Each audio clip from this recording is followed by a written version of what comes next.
Hey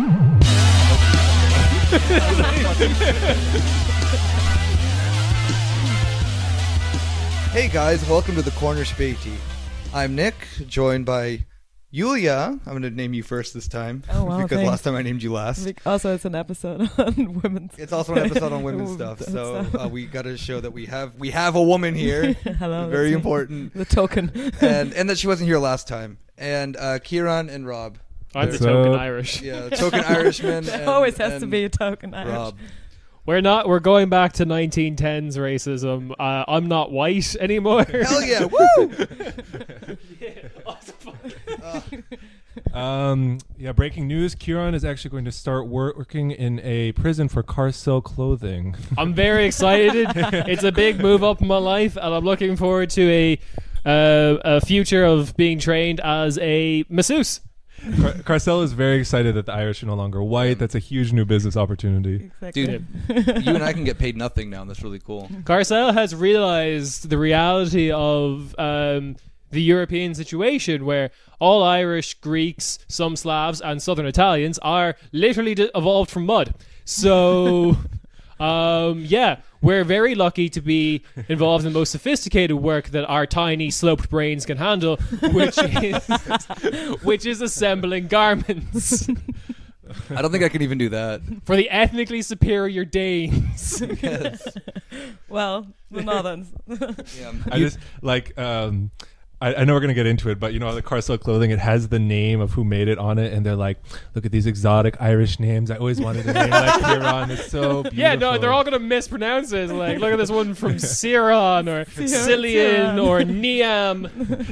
They don't know how to deal with the accent, so they're like, Ciarán. I still don't know how to deal with your name. Fucks me up. Fucking too much culture for me. MH is a V sound or a W sound, depending on what vowels surround it. Wait, what is it? What? MH. MH is a... V or W sound. That makes absolutely no sense. It makes plenty of sense. That is way too ethnic for me. No, I say that, and my nname is spelled with M's and P's to make B's. Next so. bonus episode is going to be me explaining Irish orthography. Oh, yeah. Hell yeah. We're looking forward to it. keep talking dirty to me, man. So if you haven't assumed by now, we were talking about, what is it, Carcel? Have you heard about this? Have you heard about Have you heard about Carcel this? clothing? Slave labor. Have you heard about it? They blew up on Twitter. So we're recording Last a week, little I early. think, yeah. Last week, maybe 2 weeks ago, for good reason. But they've been around a lot longer. Like that was the first thing that surprised me. Yeah. Maybe because I assumed Twitter is a perfect engine for delivering me news. You know exactly what I need when I Is need why it. we have turned off all other news sources. Only they- Twitter. Whoa, it's almost like the news isn't telling you the news anymore, and Twitter is actually the one telling you the news. Oh, yeah. I get my news delivered to me in an old-fashioned way by tiny birds. Yes, we're World War I. We're on the front, and the carrier pigeons are the only way that we can get information back. All right. Yeah, but they've been around for a couple years Like now. 5 or 6 And- years. and they've been going hard. And somehow, I even wonder if it was like done on purpose somehow, because I don't want to get too far ahead, but it blew up. They pushed some advertising too far, and then it got in people's circles, and they're talking about using literal slave labor, and not just like, oh, we're using slave labor. We have to be like hidden about it. Like, yeah, it's cheaper. Like, yo, what's up? That's their whole brand. Woke. We're very Yeah. open about But that. it is like the kind of big dicked move of, yeah, we use slavery, but actually it's good Yeah. and correct, and everyone else are just Yeah. terrible. Yulia and I listened to what are the two women's name? Veronica and Dinesh D'Souza. Well, we have to give just a really quick Yeah. overview of what it is. yeah, Who wants okay, to do please it? do that. All right, me. Cool. Yeah, you know the most about this, so you brought this to our attention. Again, it's two women, but one in particular, like she says in interviews and stuff that she would like visited. She was working in Kenya, and she decided to visit a prison. And she's like, yeah, there's all these women in prison knitting, but they don't have a market to sell their things. And so she came up with this idea. 'Cause that's what people in prison are so concerned Their biggest about. problem, yeah. She came up with this idea, or to start this company where you would make high-end clothing and produce it with slave labor. Again, not so unique. A lot of fashion does this. We're going to get into it. But Carcel had to add that little new Carcel touch. First of all, they call it fucking Carcel. But But then they no man is decided woman. that the whole pitch, the whole idea would be made by women in prison. So turning For this like women. weaponized By women for wokeness into that's their whole brand. So if you go to their Twitter, which we really encourage you to do, just like there's It's them pictures. stumbling on themselves right now. They just, but it's like they like it. Maybe it's like, probably like even back every publicity. Nah, what is that Yeah, saying? all you know, publicity is good publicity. exactly, Good publicity, exactly. yeah. Well, like there are photos of Not them. true. There's photos No. of them like in the prison, like meeting our team and like working Wow. with. It's absurd. It's Your absurd. face right It now honestly boggles the mind. It feels like a. surprised. Weird, bizarro. I don't know. It's like, do they have meetings in the morning with them and shit like that? Yeah, like the daily stand up. Exactly. Yeah. It's like a really short briefing on our today's. Oh, here's your capo for the day. Who's gonna Yeah. oversee you? Yeah, the- Juanita can't stand up today because she got fucking shanked last night. I was gonna say the word stand up is a little bit of a misnomer because they have to stand constantly. They're not allowed to sit at all. Wait, Oh, what? wow. I don't Oh know. I my don't- God. I just- I mean, the pictures I saw, they were clearly like the thing They're that clearly standing. yeah, they're clearly sitting. But then another thing too that I don't know if I'm jumping the gun, but I guess Yulia and I listened to an interview that these that the two owners of the company did, and they just didn't get it. I don't think they just didn't get why people like this. I guess is before the controversy, obviously, but they thought that everything that they were doing was in like the best interest of very much that very traditional capitalist logic of what's good for the employer is then also good for the employee and vice versa. So it's like, you know, you're a voluntary exchange of labor and stuff, which of course this isn't voluntary because it's a fucking prison.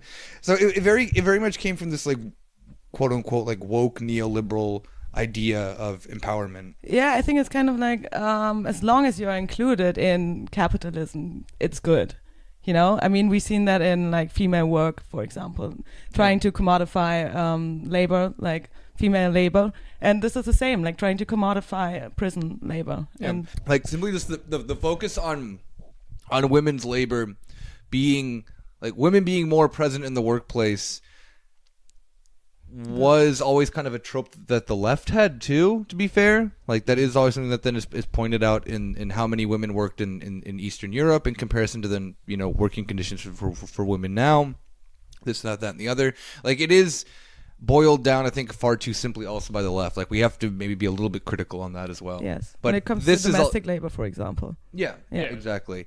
But this is obviously a much different situation. Oh, yeah. Yeah. So I think we have to like before we get bombarded with that thing of like, oh, isn't it good to see women working? It's like, well, yeah, but this is not the same. It's almost as if the like hierarchy of issues of how you tackle this is backwards. Yeah. So like for the neoliberal, it's like they approach it from the perspective of women are working first, rather than arguably maybe the leftist perspective is prisoners are being forced to work. Exactly. And now There's these no are choice.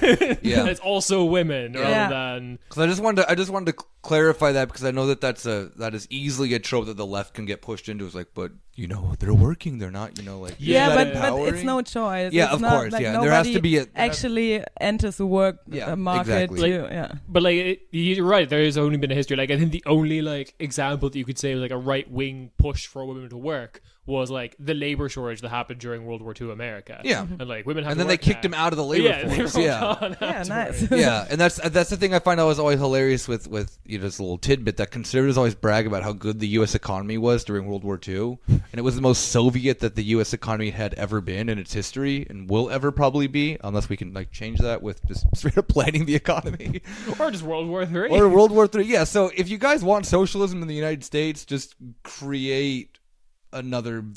Assassinate Austrian Duke. That was World War One, but okay, yeah, World Wars are World War. yeah. But I, So, yeah, I kind of find it interesting what Cassel Cassel. Carcel. Well, if it's meant to be, It's it's a French. Spanish word, is it? It's a Spanish word, but yeah. I think even the New York Times Café. points out that they pronounce it differently, like Café. carcel. It would be Caifel, Cassel, yeah, or something. Cassel. Yeah. Yeah, whatever. What they do here is kind of like bringing a twist to prison labor, because normally prison labor it is something. sexy. Yeah, make it sexy. Yeah, make it fashionable, because kind of it's normally it's something where prison labor is something that is more like done behind stage curtain behind exactly doors.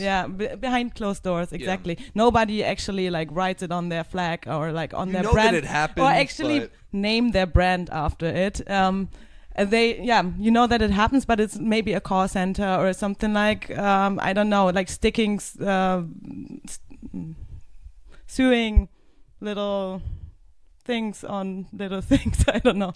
You're talking about sewing little tags on. Yeah, exactly. Stuff like that. Yeah, like minor stuff, and it's not branded. And what Gazelle does here, they actually brand it. Yeah. So well, you were talking about earlier too about I think the one thing that we all typically associate with prison labor, particularly in the United States, and we're just kind of okay with it, is like the manufacturing of license plates, and you see that in cartoons all the time, just being like, oh, up in prison, just making license plates, which I don't know how true that is anymore. I would assume that it is like a thing still. Yeah, because I just actually like I've never heard of a commercial license plate factory or obviously it's You know, if license plates were made by the market, imagine how many the selection of license plates You'd have way better options for the back, like different colors. You could pick your state. Like I'm in Yeah, so I would always pick Idaho, so I could use the Idaho choke on everything. No, you're not going far enough. I'd be like Monrovia. No, super solid. Not even like geographical locations. Oh, okay. Yeah. High as balls. Yeah, so I think there's really two threads that Carcel just beautifully ties together here. If it's not clear, Carcel is using prison labor in Peru and Thailand, and then they're selling it back in Denmark. But the two threads that we're dealing with here are prison labor and also sweatshop or neocolonialism in general. So let's start first with prison labor. When I think of that, I think it's been a topic in the U.S. news recently because there's always news about the wildfires in California, and the firefighters who, or the people who put out the fires, are overwhelmingly prison workers who are barely paid anything. I mean, forget about doing stuff that requires a high skill level. Skill and very training, dangerous. Yeah, I training mean, that doesn't exist. my best friend in the U.S. is a firefighter and had to take a year-long course to become one. It's not something that you just magically just go in there and and it's incredibly dangerous, and it is not something that obviously. I mean, regardless of what the labor is that these people are doing, like they're doing the most dangerous labor because they're expendable according to the state. You know.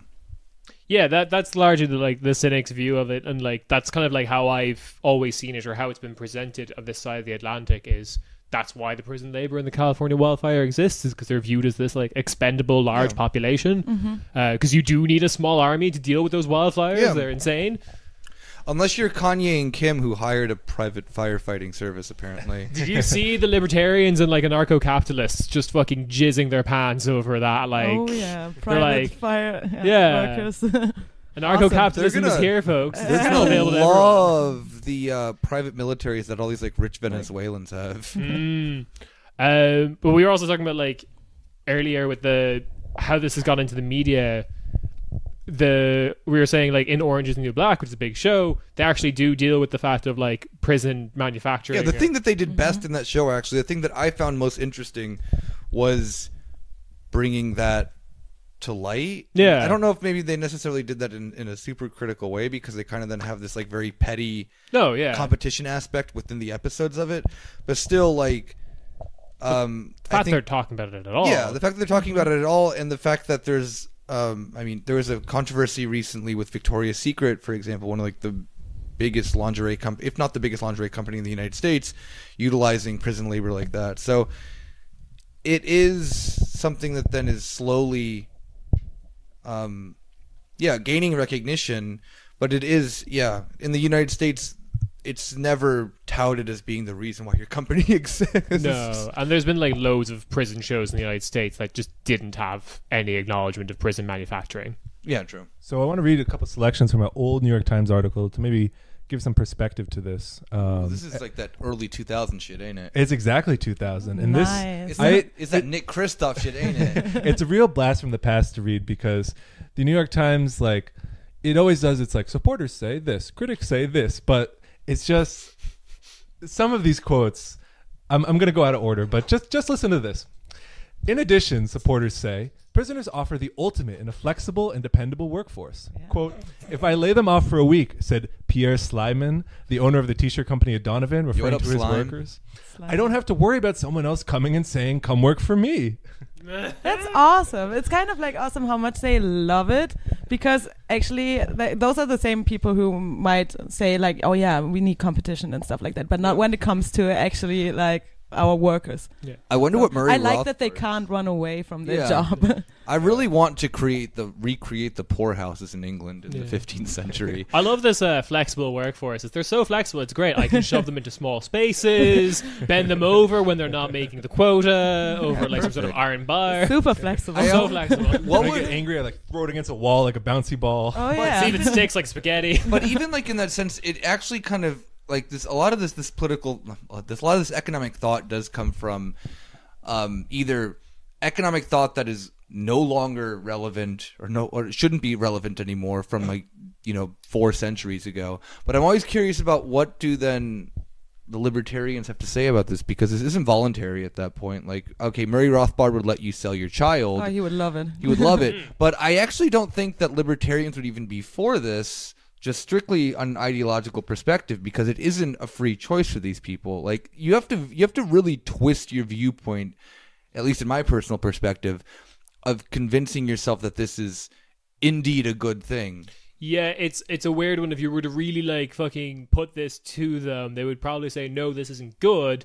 But then you ask them to envision a prison in a libertarian society, And it would be this. It's 100% this. Yeah, it is a labor camp. I don't know. I would probably say they would think it's good just because the ideology is so fungible. They would just say anything is, well, yeah, that was a free contract. That was a free association. Maybe they would say something like, yeah, but they actually work for their freedom. So it's kind of like, yeah, you do Oh, so this indentured as servitude then. Exactly. So you Ultimate libertarian thought is everyone starts in a prison labor situation. and you work for your freedom. work for your That's what citizenship. childhood is. Exactly. That's the answer. If you to don't the- get sold away when you're a child. Yeah, but no, actually, that's where the whole Murray Rothbard question comes from. Is like all people are self-free, like are free independent agents. Everything else is property. Yeah. But then he had to deal with this fact, this very conservative thought. He didn't want to do this idea that like children were free roaming markets in the age. They can't vote. They blah blah blah. So they then had to be in this dichotomy: property.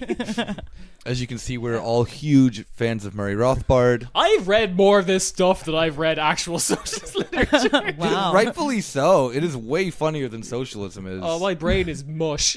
Yeah. Luckily, the New York Times article also gives a little perspective for how we got into this situation, and maybe it'll provide some clues for maybe world economic systems and what's happening around the world. I doubt that. I'm cutting some parts out, but these are the 2 key paragraphs towards the end. In 1934, however, federal prison officials, concerned about growing unrest in prisons, lobbied to create a work program. Companies got involved again in 1979 when Congress passed a law allowing them to hire prisoners in some circumstances. For most of the last 2 decades, again, this was written in 2000, the programs remained tiny. But the tough drug and sentencing laws of the 1980s helped increase the number of Americans behind bars by 80% to 2 million in a decade.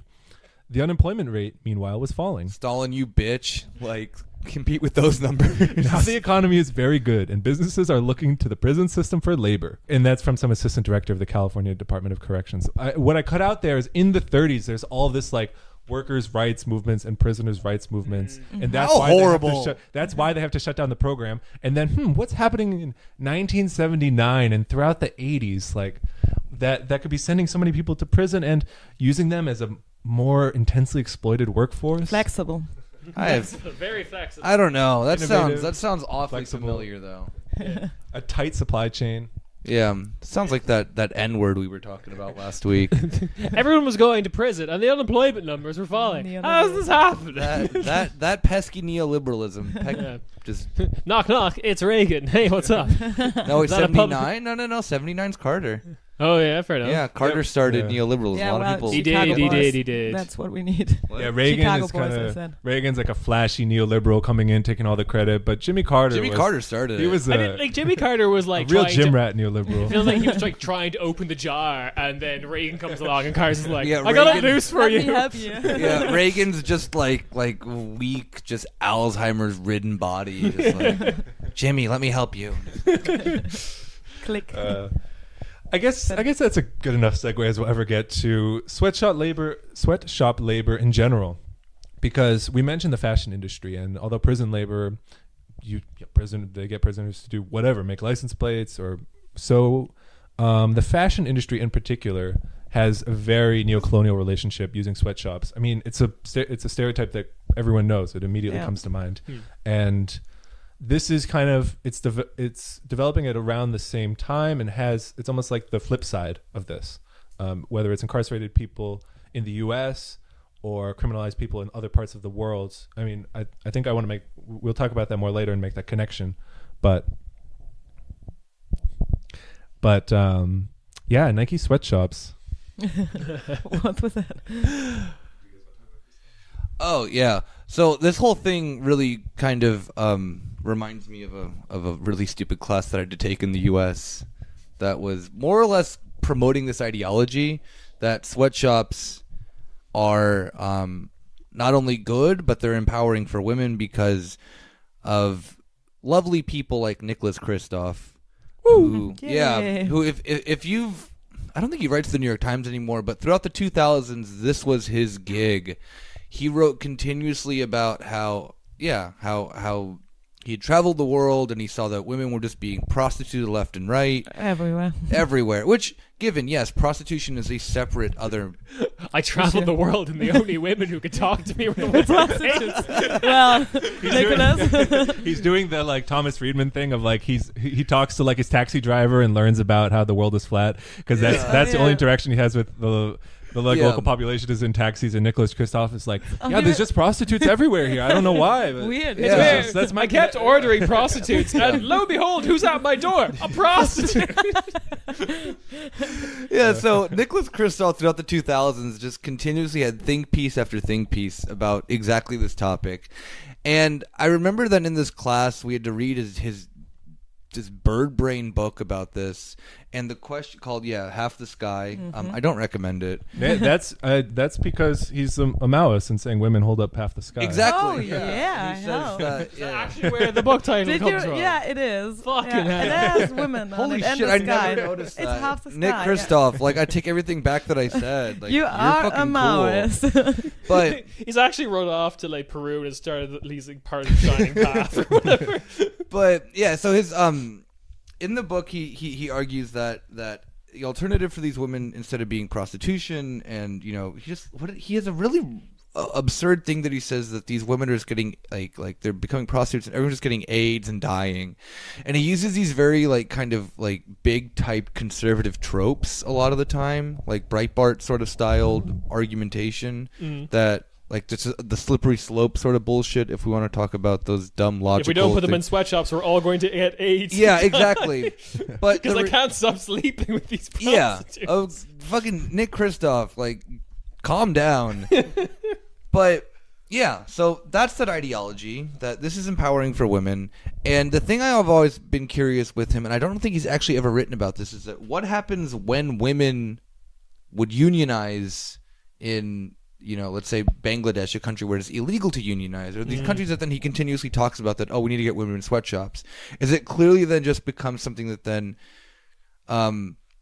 you can make the argumentation that then working in a factory is better than being a prostitute. That's a pretty easy comment to say. But then when it comes to then actually owning your labor, I don't think that he cares about that, because it fucks up the global supply chain. And being the good neoliberal that Nick Kristof is, it can't fit into the ideology properly, and it then also has the potential of these women losing their jobs as well. Yeah. So there is like, if you have a labor focused politic, like there is a responsibility that comes into that isn't just being like, the good white hope that Nick Kristof wants to be. There is also like, this is definitely an aspect of politics that I haven't paid enough attention to, so don't fucking at me.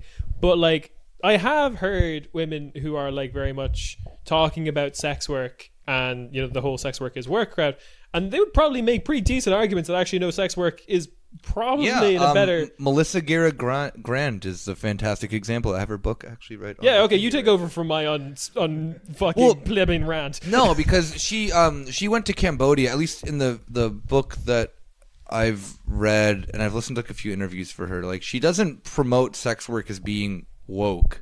No. She doesn't view she That views it also as exists. there is a perspective on the left that then looks at, I think, prostitution critically, and her book, I can't read the name from here. I'll put it in the we'll put it in the link. I'll just go over and read it. Something about whore, isn't it? Playing the whore. Yeah. Okay. And I think An eye-catching title.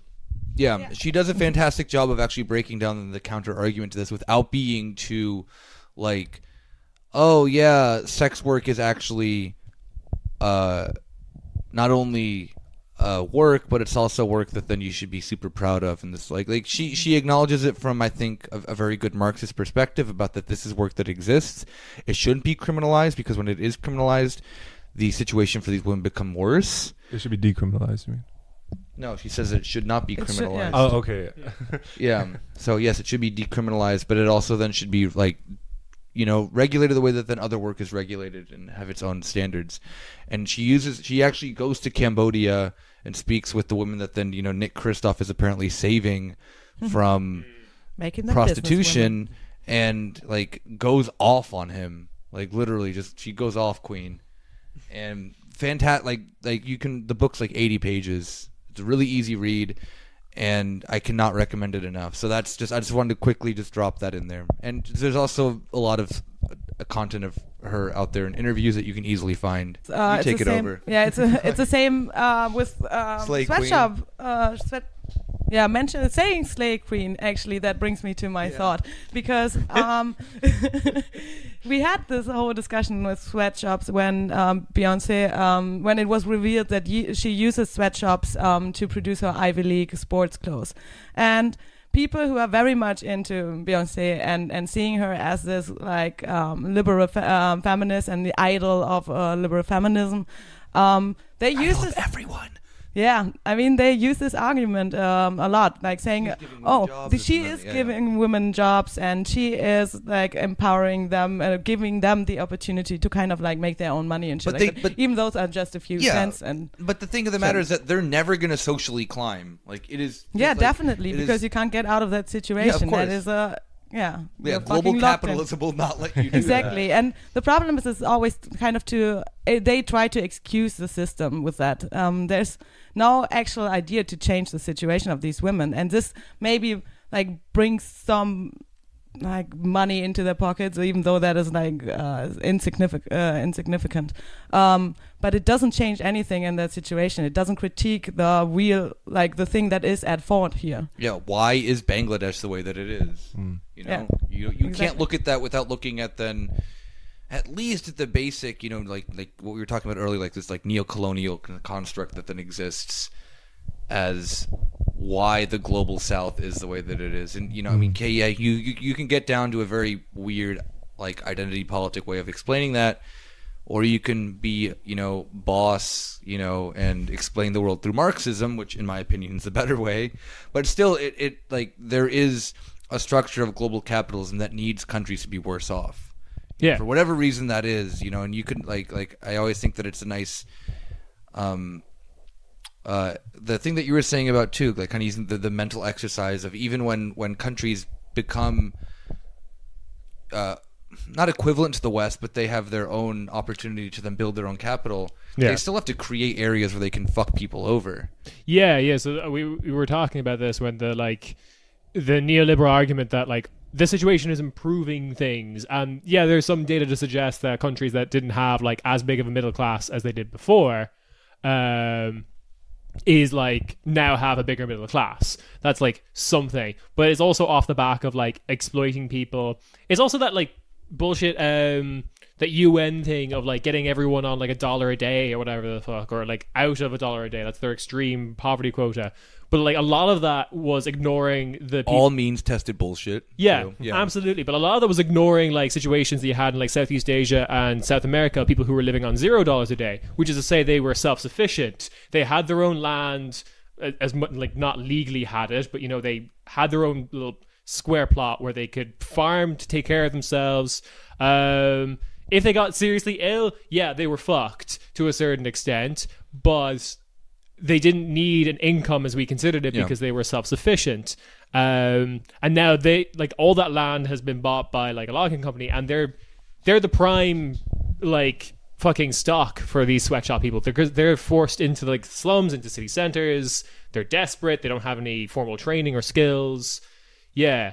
But like, yeah, you get into this weird rhetorical exercise of if this is all meant to make all these countries rich, what happens when they are rich? Or like, and you have the creation of areas that then allow these exceptional, like what did you call them earlier? Special economic zones. Yeah, so that then within your own country you can just horribly exploit people, or prisons can become that too if that's then. Yeah, absolutely, because like special economic zones are becoming like weirdly more common. They were pushed in Africa by China quite a bit, and I think there's a shit ton of them in India as well, where it's just like an area about the size of an industrial estate where some law doesn't apply, usually a tax law, environmental law, or more often than not labor laws. And like even Ireland had one, but it was like about removing like some sort of stamp duty on buying items in like an airport or whatever the fuck. But yeah, it is literally walking into an industrial estate that says there is only one rule here. There are no rules. Cool. I just want to say that special economic zones sound like a shitty version of The Purge.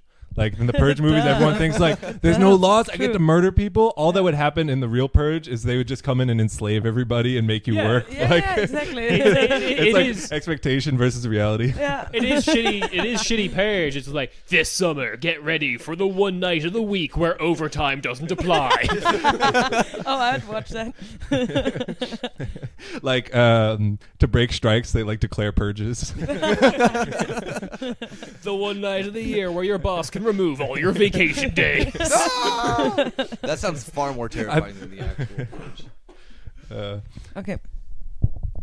Well, I just wanted you guys we've been talking about Nicholas Kristof a lot, and I think we should emphasize, and I'm sure everyone agrees, that he is just kind of the poster boy of all this. Exactly. He's just the poster boy. He's just the dumb stooge. And do you really want like a man, if not three men, explaining feminism to you? Oh hell yeah, I'd like that. And one oh, you woman mean you guys? Oh yeah.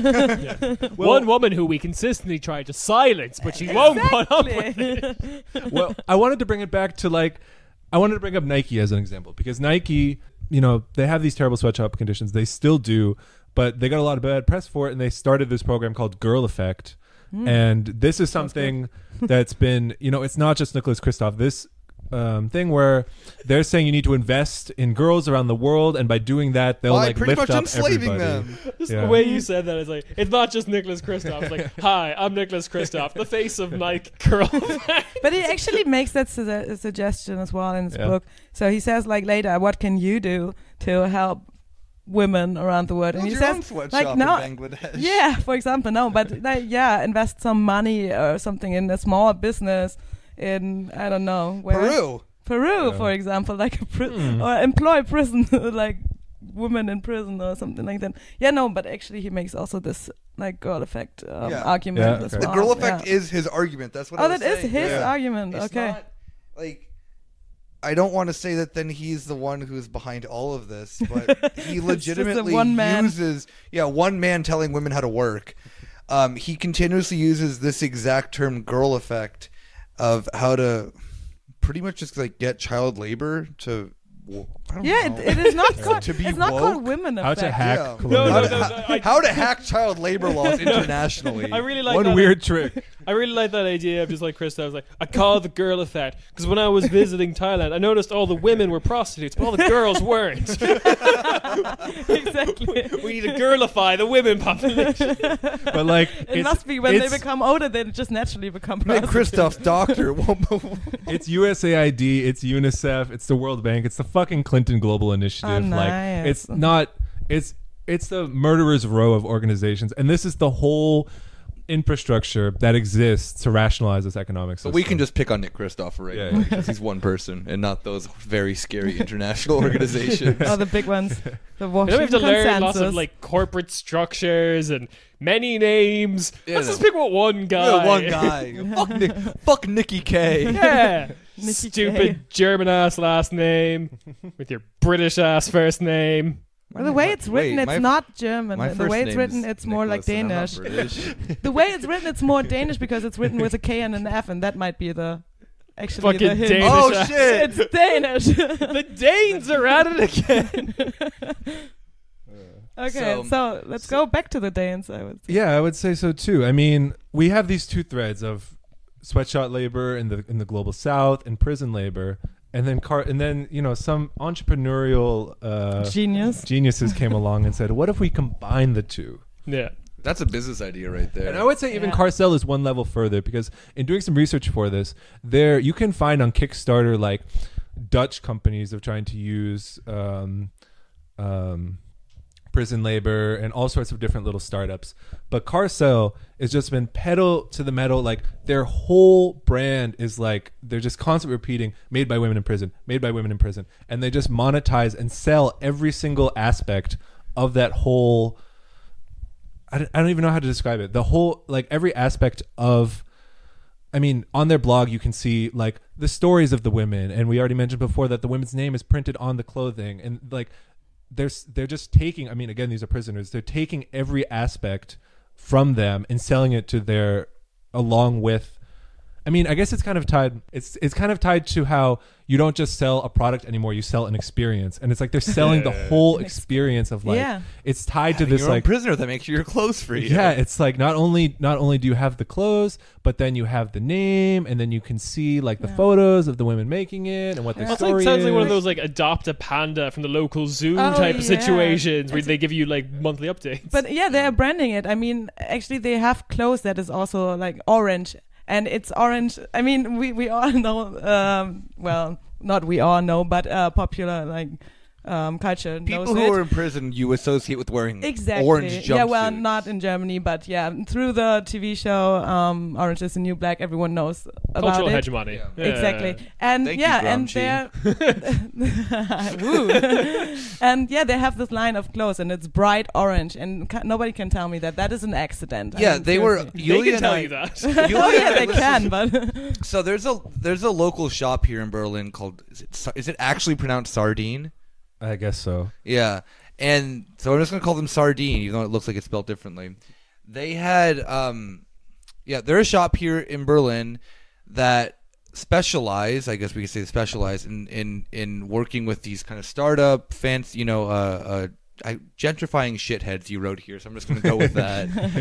They work with these bullshit. well, they're themselves are also They're also gentrifying shitheads as yeah. well, and they work with these groups, and they interviewed these two women who own Carcel on their podcast, and they really like made a big point about the orange jumpsuit thing, about being like, look, or it was just a whole outfit in orange, I guess, but it looked like an orange jumpsuit.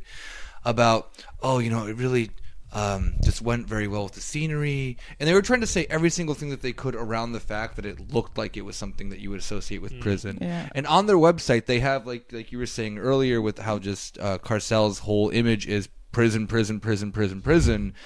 and they also have the same thing on their site too for this company. And I found it, I did not really understand how they could.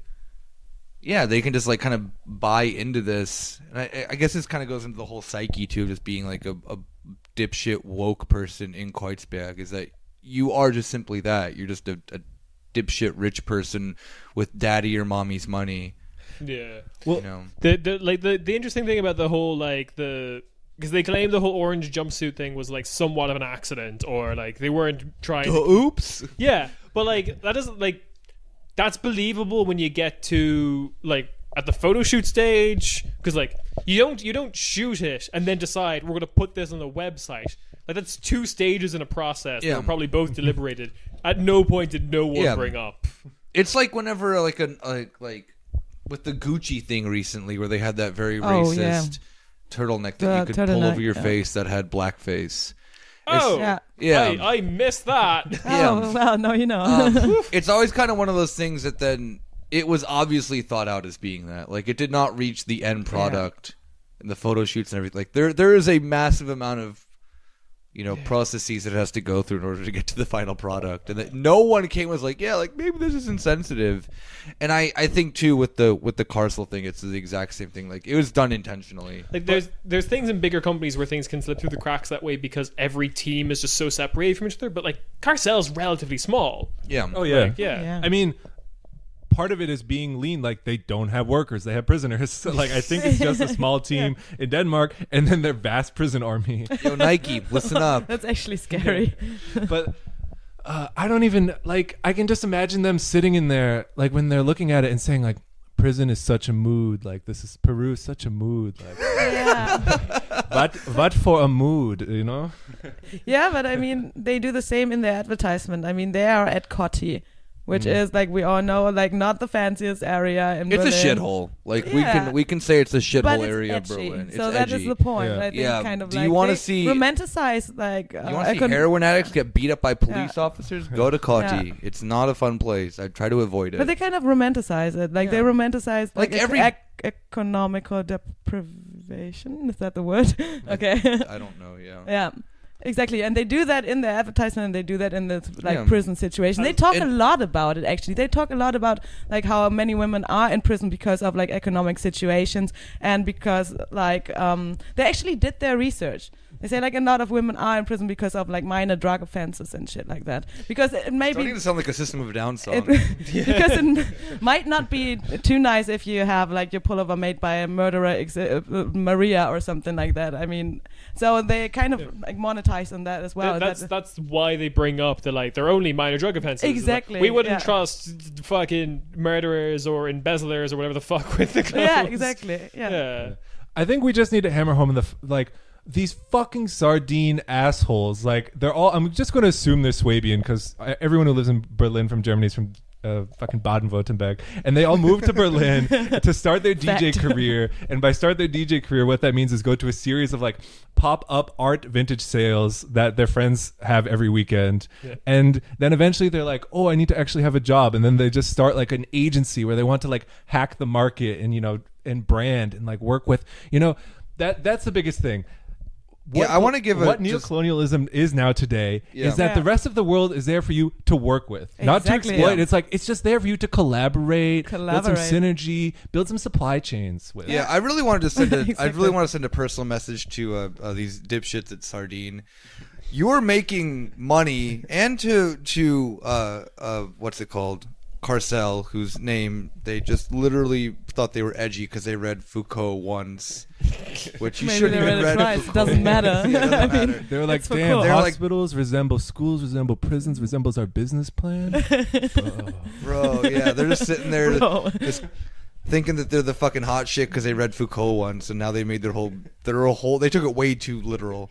Yeah. But like you were like just straight up, like your entire method of profit creation is on the backs of people who have absolutely no voice. You pretend that you're giving them a voice, and that is like that's a weird type of evil that I like can't fathom. Yeah. Like I really can. And Carcel could have gone to Peru and they could have worked with, women's co-ops that then have labor, like, like self-organized working, all that. Like that would have been, you could have had a fashion company that then's high fashion that could have then had the same material, the same exact process. Even just working with companies that hire ex-cops. Yeah, exactly. That's the good that liberal. would be, that would be something. You could have done the exact same platform and made it, fit into your ethical background, but instead you're picking on the people who are the most exploited in, like women on drug charges, which is entirely a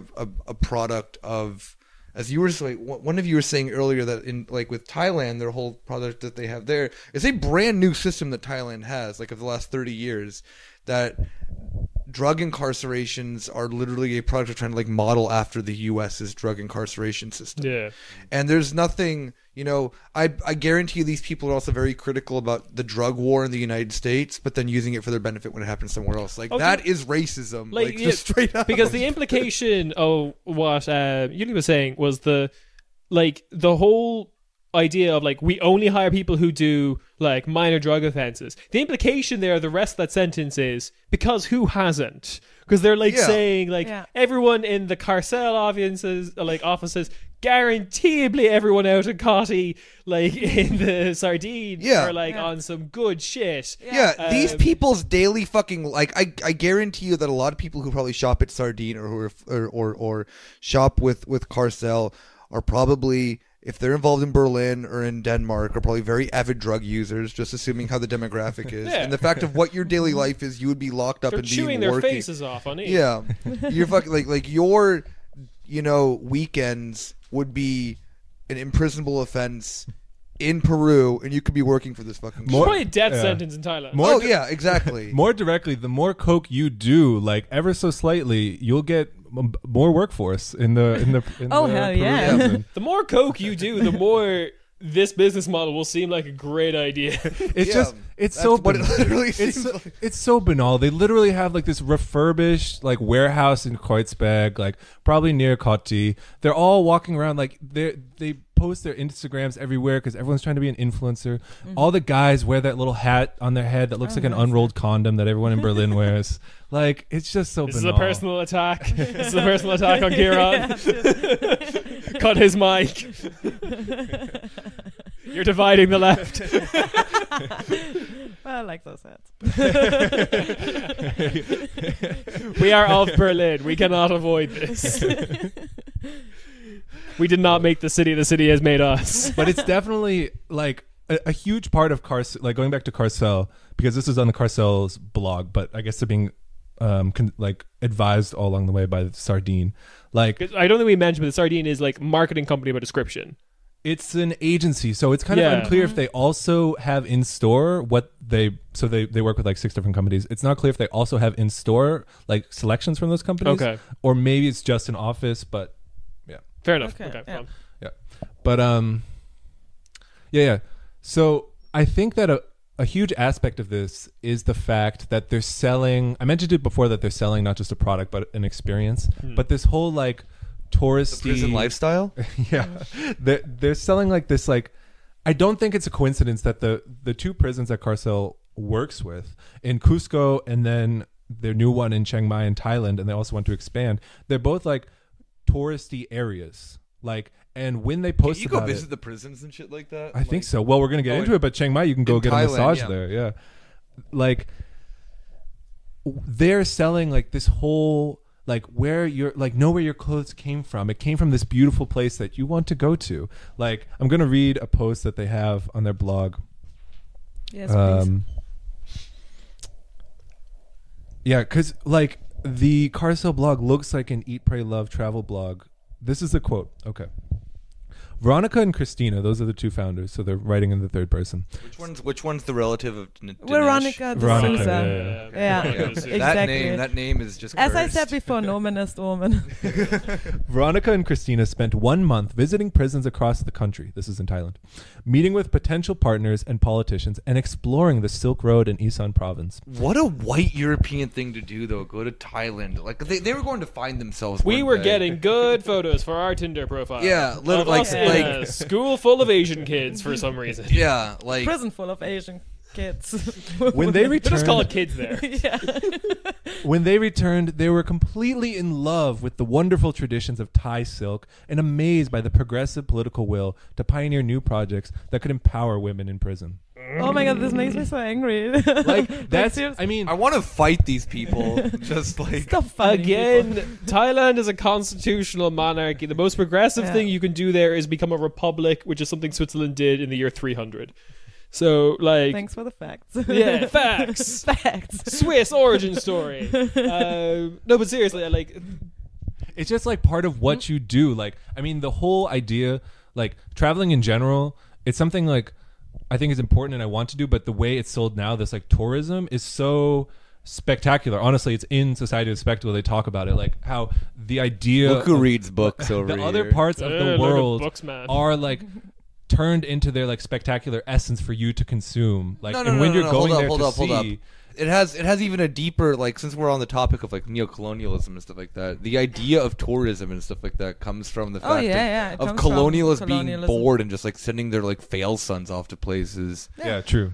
Like, see the word. Yeah. The way I'm taking it is, especially today, like, if like people are like, oh, you know, I have some free time, I'm gonna go to Thailand, and what do you do when you're in Thailand? And then they go to like, I don't know, TripAdvisor, and it's like, this is what you have to do and see. And then more and more, it's just going to be like, when you're there, you have to go to the Thai prison and get a massage, and like, it's just going to become more and more like banally evil. It's kind of weird because it's kind of like you want to like monetize or commodify everything, like even prisons, so that you can go there and it's an experience. Like get a fucking massage by like an ex-con. Yeah, no, not ex-con, a current con. Yeah, exactly.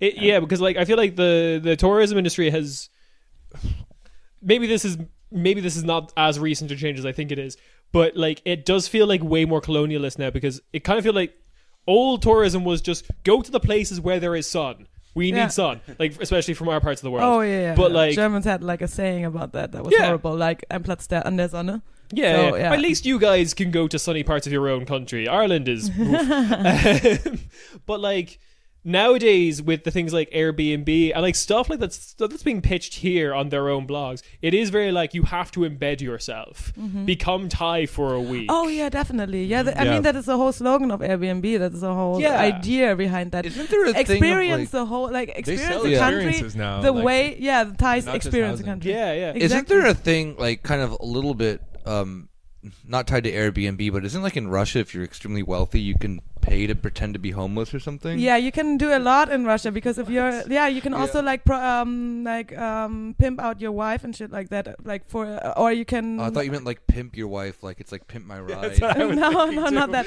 Yeah, you can like play. You can. We put a wife in your wife.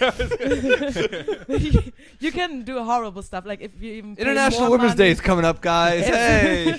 Yeah, well, Russia, they know how to treat women. But no, actually, people get bored with a like convenient experience, like of tourism or like of being rich, for example. So you can actually pay people to fuck your wife, for example, or to the real Roger victims Stone of the rich. I know, or to become an like a homeless person or something, live on the street for a week, and you pay people for doing that. Well, you can also actually just get rid of your money. Russia really doesn't know how your capitalism housing works, do they? Well, yeah, they kind of had a rough start there. I noticed that when I was in Latvia with you, that they're very confused by this capitalism thing still. But I want to transition to the situation in Peru and Thailand and throughout the global south, because it's not a coincidence that the Carcel and a company like it and this fusion dance of slave labor and sweatshop labor into like slave sweatshop third world labor has happened at like now of all times. You haven't seen my final form yet. My God, the exploitation levels are they're overnight things. It's 2004 memes. Good. Dude, I'm imagining Vegeta. No, dude, Vegeta and the big dude are Nappa. Don't the call two, him the big dude. What's his name? Raditz? Nappa. Okay. Vegeta and Nappa are the two Danish women, and they arrive in Peru, and they're like, "My God, the labor force." Are they gonna like have an episode that is like just them at the prison for 4 episodes? Once I was done charging my power levels. Dude, what's the actually is kind of comparable because they're just like two Danish aliens that crash into. But it's like it would be like, my God, the producer's surplus is over 9,000. Again, I'm just imagining still Dinesh D'Souza with a wig on to be with this one person. Yeah, isn't that funny? I was, but now I'm imagining Vegeta with a wig on. The reason Carcel is popping off when it is now is because the prison population, especially the women's prison population, is blowing up across the world. I mean, in the US and Canada, but especially throughout the global south. And in the global south, the reason for that is because of this criminalization of it's a criminalization of poor people, indigenous people in those countries, and it targets them through the criminalization. Again, what of I said drug earlier, trafficking. like that is racism. Yeah. Targeting these people is racism. But For sure. especially then also women. Like, I mean, yeah, exactly. Racist and sexist. Yeah, like, they exactly. really want to get intersectional with intersectional, this. yeah. But you have a situation where these women are targeted as drug mules, whatever, to fuel this global drug economy, and they're happy to leave this as a sphere of criminalization to further exploit the labor of these women. I mean, to put them in jail and to use them however. I mean, we're going to get into the Thai example, but I mean, the quote, to have a little throwback from the New York Times, again from the old one we read, they interview this corrections officer who says, like, it's a problem for corrections officers to have prisoners without anything constructive to do. They're like, oh, we have all these prisoners. I don't know how we got them. Let's use them. Let's do something with them. Like, it's just this. The thing about neoliberalism is that everyone is just like a chicken, like with their head cut off, and like they can only see the step in front of them, or at least that's the only ideology that's available. So they're like, oh, somehow we're getting more prisoners. Let's do something about this. We tried stacking them up like Lego bricks and making more prisons out of them, But guys, I have to say, I hate to break it to you, it's actually racist to criticize all this. Is it really? Yeah. Oh fuck, I'm fucked. Like, I was reading Vogue the other day. How Irish people involved? That the only race. And like this woman Veronica D'Souza made a good point. She was saying, like, Oh, Veronica. you can't come in with a Danish mindset of what a just system and what isn't. You come in with a Belgian mindset. Oh, that's way better. I went Belgians were King big Leopold on beast mode. colonialism. Oh, Just Jesus. makeup races. Okay, you've seen that meme of just like the T-Rex from Toy Story is like Yeah. Belgium in Europe, and then the T-Rex from Jurassic Park, Belgium in Africa. Yeah. You can't come in with a Danish mindset of what is a just system and what isn't. What we can do is get access and change things from the inside without being an NGO or yelling and screaming about the justice system being broken. Access. We can utilize it. That's an interesting point. I mean, she actually, yeah. This is the best part. We can do it through something that makes the prisons shine as well. Whoa. Okay, she lost everything there when she was critiquing the prisons NGOs. lost their shine. I'm just trying to get prisons their shine back. Yeah, now. make them like Get make that them like glow they up. are like make them into a TV show like we have on Netflix, for example. Why aren't these gangs dancing at each other? Exactly. Wanna be an American? But like, yeah, it's like we brought fucking Higa to the prison population. We gave everyone like a fireplace and some comfy slippers in exchange for their undying servitude. It's kind of like they're trying to say like, look, prison is part of life. Ah, yeah. Prison is We part live in a of society. yeah, prison is part of no. capitalism. We can't apply a Danish mindset to a Thai society because in Denmark we're shutting down prisons and that would ruin our whole business. Exactly. model. That's why we have to outsource our labor in other prisons. Yeah. I mean, it's just it's indistinguishable from like going to Cusco in the 1500s and throwing everyone in the gold and silver mines, like men and women, like. Ugh. And probably children too. Yeah, and children. I come it's a from the family economic affair. school, which is to say, throw indigenous people at it until money comes out. So do they. Oh yeah. I want to switch to Thailand because even more than Peru, I feel like Thailand really captures the dynamic that's going on. And again, this is the second prison that in their travel blog that they added to their collection.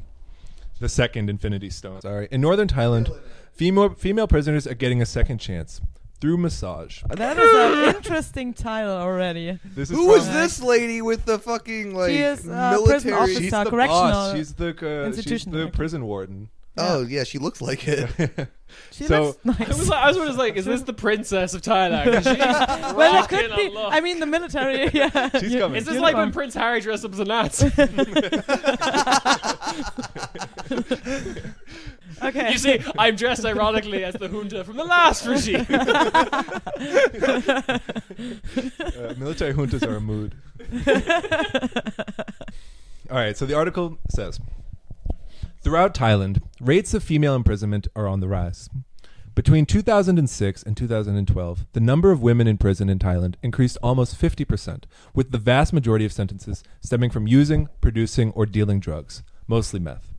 Well, just to cut it off, but like there is a huge meth problem in Thailand, and that's why I want to emphasize it's Didn't like know. the drug smuggling. I mean, it's a whole international drug trade to the yeah, U.S., makes sense, but yeah. it's also like a certain neoliberal economy that makes the workers like just in the same way that we've talked about. Whatever, if you're the way there's a huge drug problem in East Germany or in northern England or something. It's the same thing in the worst parts of Thailand too. The disenfranchised people have nothing else to turn for. Yeah. Also, as far as I know, Southeast Asia is like South America, but for Australia in terms of drug trade. Oh yeah. Oh yeah. Yeah. Okay, so skipping down a bit. In the quiet courtyard at the Women's Vocational Training Center in Chiang Mai. That's a euphemism. It was made quiet. The women sweeping and cleaning don't look like hardened criminals. They don't even look like women who would cut you off in traffic. A great reason to send someone to prison, I have to say. I like how like they actually like push this very sexist like idea of a woman that has to they are pretty, they already shine, you don't even have to make that prison shine. They did not speak unless spoken to. Exactly. But they're all inmates at the nearby Women's Correctional Institution, and more than 85% of them are doing time like Chen Peng for drugs. None of them were invited to be on podcasts. Women from the Hill Tribe region, a term loosely used to describe ethnic minority communities living in the north, face particular cultural obligations that can play a part in why many end up here. These women have a, quote, a higher responsibility for their families when compared to those of men. They have to take care of the children and everything else in the family. And when they can't feed the stomachs in the family, it's very easy to sway them to do this kind of thing. This kind of thing. It's pure ideology, because it's not the fact that, I mean, Thailand, like throughout Southeast Asia, extremely strict drug laws. I mean, I think most people know in the Philippines how Duterte is just murking people, like whoever he wants, and calling them drug dealers.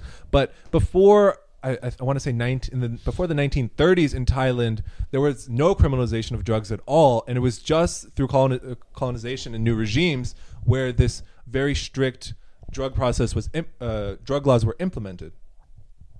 And so you can just see that it's a recent thing. I mean, the government is criminalizing. It forces its government decisions throughout the world that are forcing more people into drug trafficking and using drugs. And then they're just like, they're so nice. They wouldn't cut you off in traffic, but they're just swayed because, they just can't do everything. Well, it's actually like with these drug laws, they are reproducing their own workforce, kind of. No, yeah. So, yeah. For sure. Regardless, this is continuing on later. Regardless, the recidivism rate at the Chiang Mai Correctional Institution is quite low. That's thanks in part to Her Royal Highness Princess, I'm going to mess this up, Bajrak Mahidol.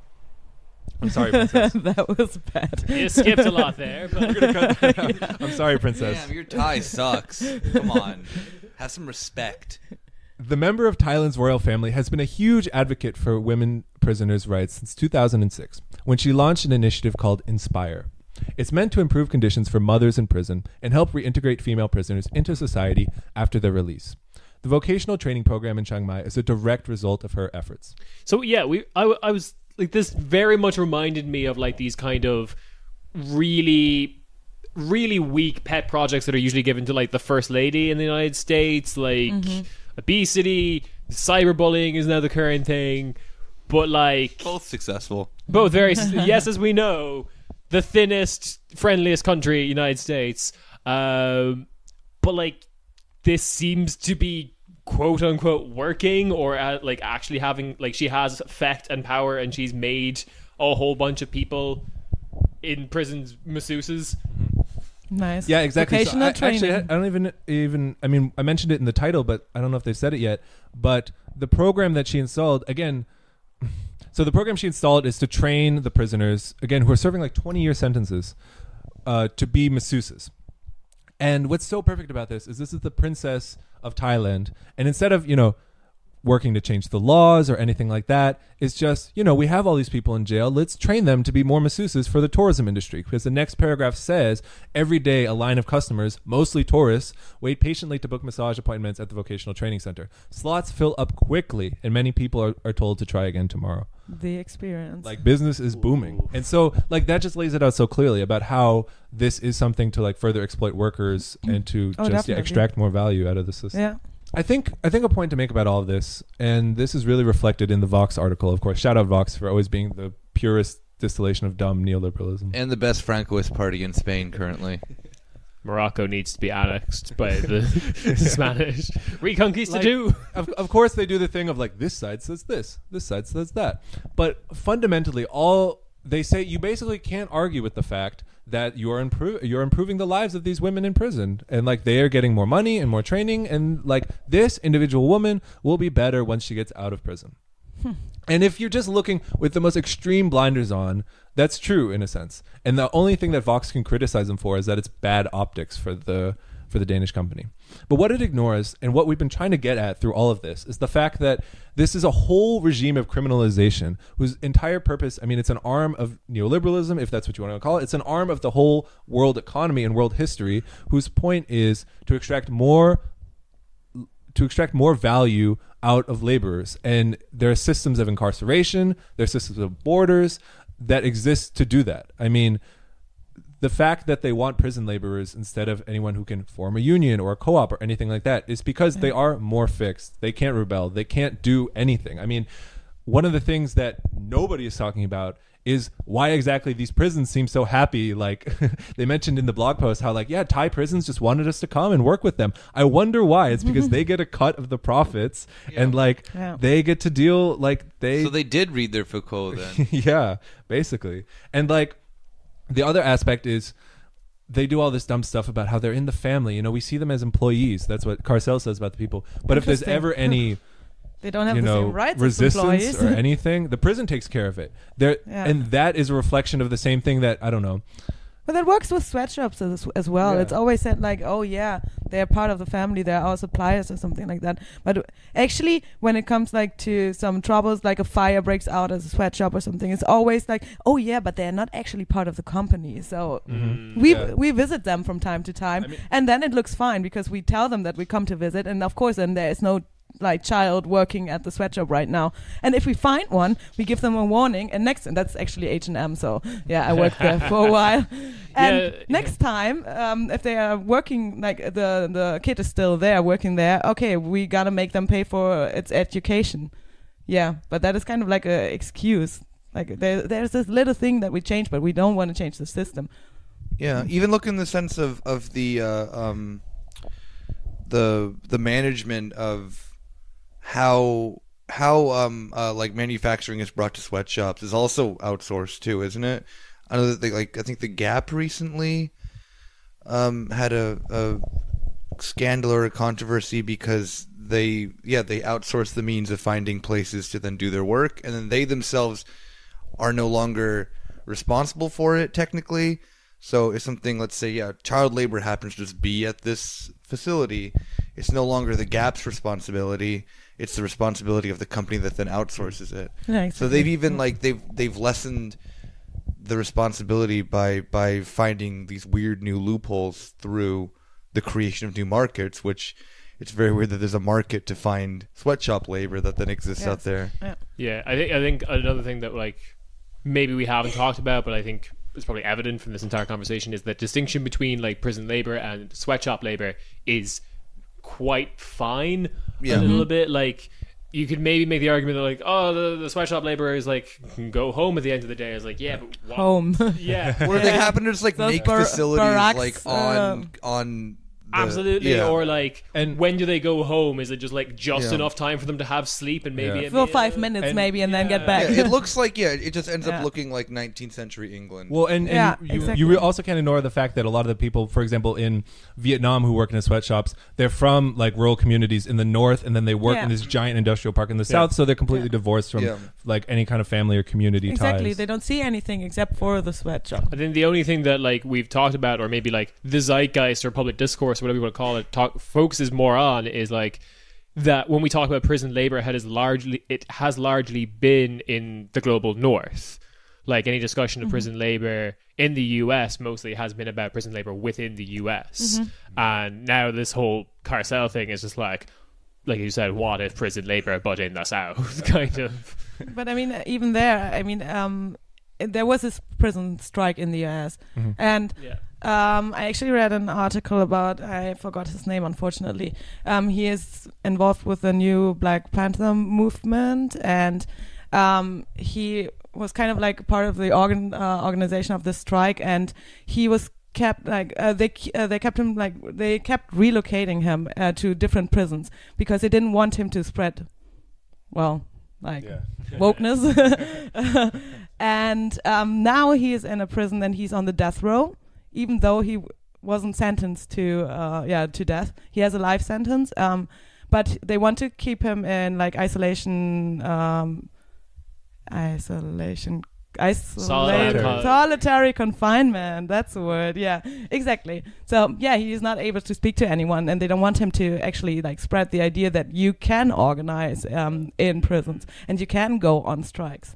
I mean, even in the U.S. So. Wasn't he associated with the IWW and stuff like that? If I'm not mistaken. Could be. I I'm think not IWW sure. took the lead on the prison. Yeah. They were the biggest ones behind the prison Yeah. strike. Yeah. I want to go back to something you said because I think that really ties it together so well when you said that in effect there's not a big difference between the sweatshop laborers and the literal prison slave laborers, and that's because there's a certain violence and logic of incarceration and of the border that do the same thing. I mean, the reason that they're stuck in Vietnam is because they created this border of you are the citizen of this country and you have to do the work that is available in this country that we say is available for you for this big global company. Countries are the real prisons. Well, it reminds me of this story I was telling you guys before, of this essay in Viewpoint magazine. I encourage everyone to check it out. I don't know the name off the top of my head, but if you just search Viewpoint magazine, We'll find it and put it in the link. we'll put it in the link. It's with El Salvador, but there's I think a lot of people know about deportations in the U.S. and everything that's going on with that, but one of the biggest industries and a booming industry in El Salvador are special call centers set up for people who have been deported from the U.S. back to El Salvador. Now we're talking about people who maybe lived in the U.S. their whole lives. Maybe they moved there when they were 2. They lived there for maybe 20, 30 years. And then they get deported back to El Salvador. And they have, of course, they're in all effects American. So they have an American English voice. And then they're used in call centers. They can be paid less in El Salvador than, of course, anywhere else in the U.S. And that's why call centers are used throughout the global South.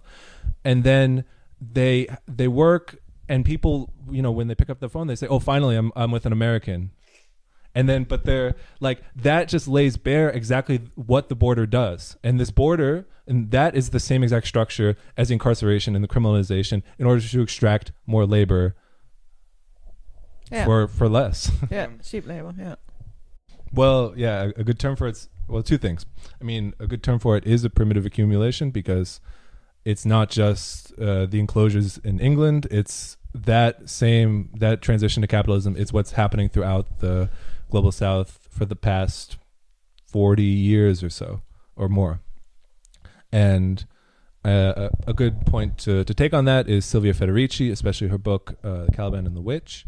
And she writes, I think in the preface or introduction, that she was doing all this research into, the transition from feudalism to capitalism. And then it's when she was teaching in Nigeria and seeing the effects of the IMF on African countries where she realized the connection between, and there's a whole part of the book that talks about colonization and how the transition into capitalism is this act of repression, and you have to, this primitive accumulation that is now taking part across the world. And the other key part of her argument is that it's not a coincidence that it's happening to women, and that women in particular need to be most thoroughly criminalized and confined because in order to subjugate them to a capitalist system where they just reproduce laborers and labor power for the world economy. And that's why you see women in particular being criminalized more harshly, because it does serve this system.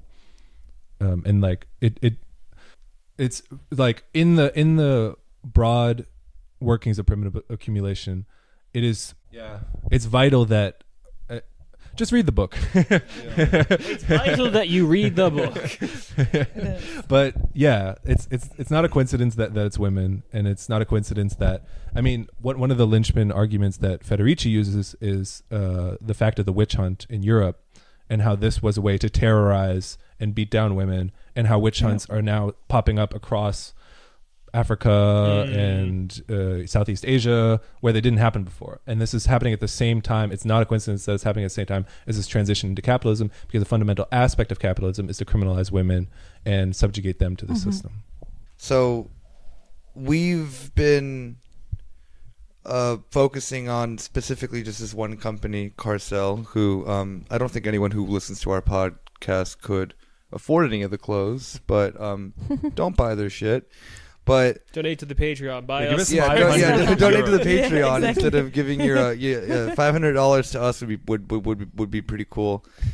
But taking this onto a more local aspect in Berlin of how this type of prison labor is being utilized with much smaller companies that produce much, smaller knickknacks, I could just simply call them. Yeah, they're not like, one of them makes like wallets or something like that. Yeah. So right here in Berlin, there's also a women's prison, and their labor is also being exploited by companies, and it's also being pitched as this woke alternative. Oh, yeah. Like, But so I want to shout out the Gefangenen-Gewerkschaft. That's just the prisoners' union. It's the organization I heard about, and they're operating throughout Germany, but especially in Berlin. Yeah. And one thing they're doing is they are tracking which companies use the labor from the women's prison at Reinickendorf, which is outside Berlin. And they explain, I mean, check out their website. We'll put it in the show description. But they talk about how they're paid way less than the minimum wage in Germany, all these things. But I'm just going to read off. Well, actually, Ciarán's going to read off the companies, right? All right.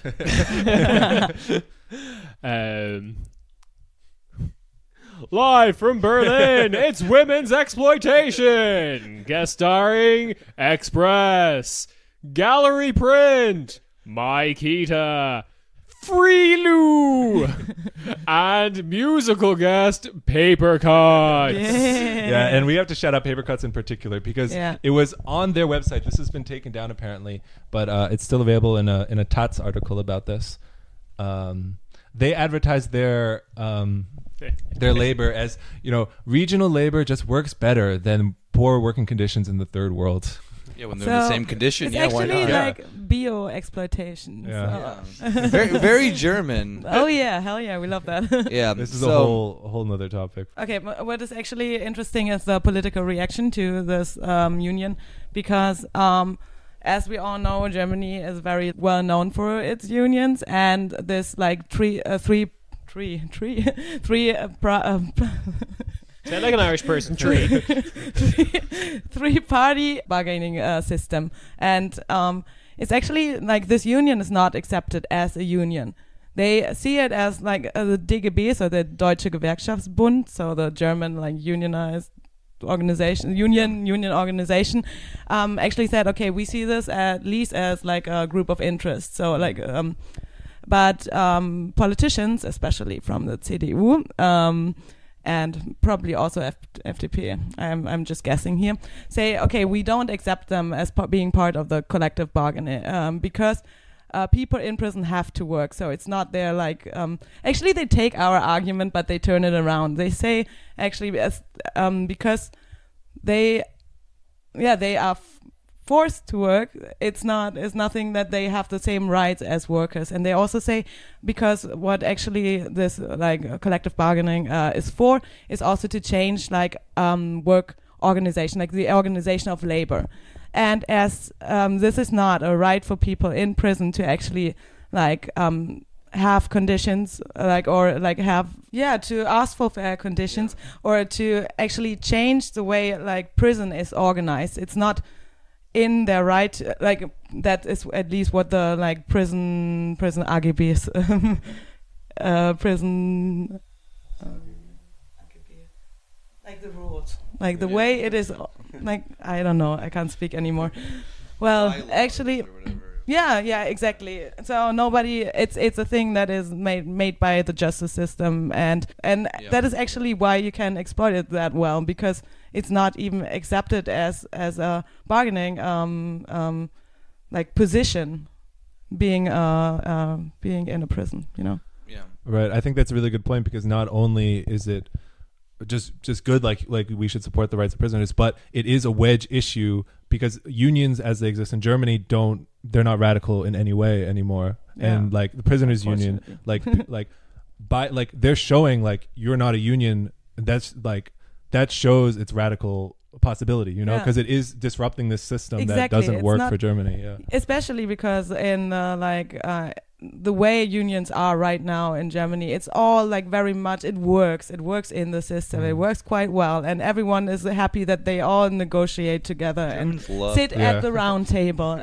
And exactly that is what this union is not doing. So I'm calling them a union because I see them as a union. Yeah. So we've looked at this on a global scale with Carcel and the horrors of global capitalism and women's prison systems and all that. We've looked Sneaky on, Danes. yeah, the sneaky Danes wanting to, get on colonialism a little bit late. And on a more local scale here in Berlin with how prison labor, women's prison labor specifically, is being exploited. So the ultimate question is, what can we or you, as just a lowly resident of Berlin, if you happen to live here, do on March 8th, which happens to be International Women's Day, and if you're a resident of Berlin, is also a holiday. So, Julia, what can the fair people of Berlin do on the 8th of March? Well, there's actually a march on March 8th to the women's prison in Berlin. Yeah, actually. And you Or should all associated with them, yeah, but it doesn't go to the exactly. prison, but yeah. And it is at That's at the U-Bahn Magdalenestraße, and that's with the Frauenstreik, so the women's strike Yeah. movement. Is that the one that then there's no cis men? Yeah, they said no cis men. On Yeah, that. so Exactly. just if you're a cis man. yeah, being respectful of the wishes of the people hosting the protest. Unfortunately, Yeah. no cis men can go. Yeah. Spend your time doing what is a part of cis men culture, which is Yeah. recording a podcast about the subreddit you moderate. Exactly. No, but no, but actually, yeah, if you're not a cis man, you should Yeah. go. and also, yeah, like if you are a cis man and want to join, like please be respectful of their Also, wishes. yeah, I mean, there's a lot of stuff going on Yeah. on that day. Actually, that includes the women's strike and yeah. different organizations are doing different stuff on that day. So there's a lot for people that are not allowed to go to this. Yeah, and we'll march. post all this stuff, of course, in the description as well. And given this is obviously very hard in a modern globalist capitalist system, did I say globalist? Yeah, in a modern global. Globalist. Yeah, the frogs, the gay frogs. In a modern global capitalist system, this is very hard, obviously, to know where your stuff comes from. I don't believe necessarily in conscious consumption. Yeah, There's but no ethical consumption under there is no capitalism. ethical consumption of the As capitalism. Sonic the Hedgehog says. Yeah, Sonic but Sonic there, the Hedgehog. you don't have to participate in this. Like companies that brag about this type of stuff is something that you also don't need to participate in. So, yeah, Just a tip. Yeah. just a little tip. So International Women's Day, or as we in Germany like to refer to it, Frauenkampftag. So actually this emphasizes the fight. That is actually the reason why this day exists. It is a day that is more about fighting for equality for women and fighting for the right to vote, etc., etc. As this is now the situation that we are allowed to vote. Last time I checked. This is also a day to actually get politically involved with the issues that are affecting women all over the world, not only here in Germany, especially because this is an argument that people make. Oh, but you can vote, you can do everything in Germany. Well, don't only focus on this. I mean, there's still a lot to do in Germany, but there's also a lot to do internationally, as we have seen today. So get involved.